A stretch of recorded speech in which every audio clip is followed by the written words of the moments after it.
Hello and welcome back to Mimi's Flute Tips.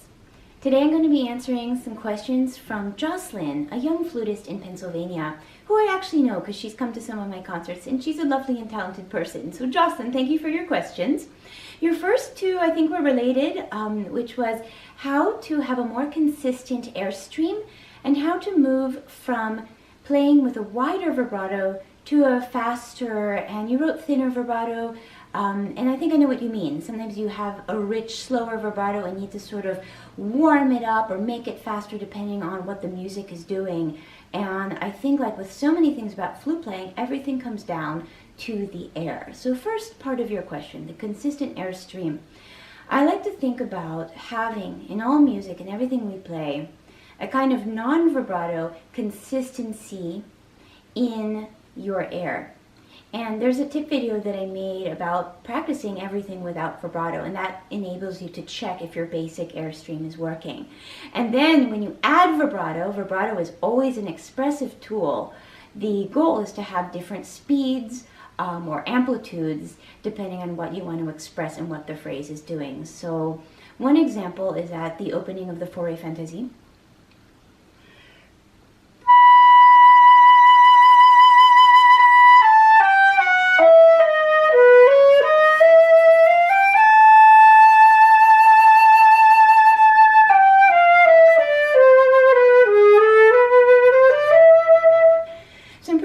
Flowing and floating in that vibrato, in that expression, with some direction in the line, of course, from the consistent fast air. Now there's a crescendo from Fauré, and I'm also going to speed up the vibrato because what that does is it brings intensity to the line.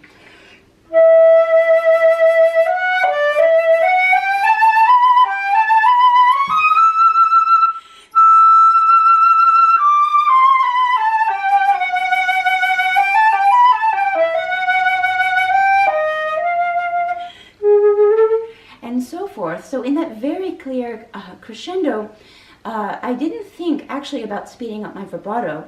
What I actually did in part of the crescendo is release and relax my airstream, so that you can only do that if you're very supported and if your air is fast and consistent.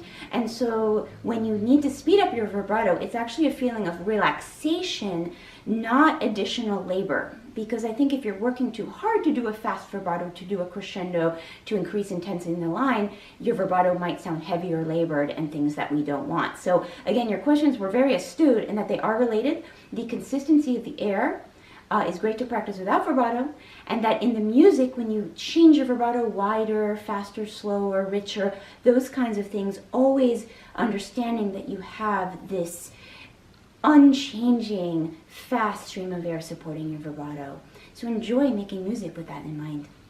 Bye.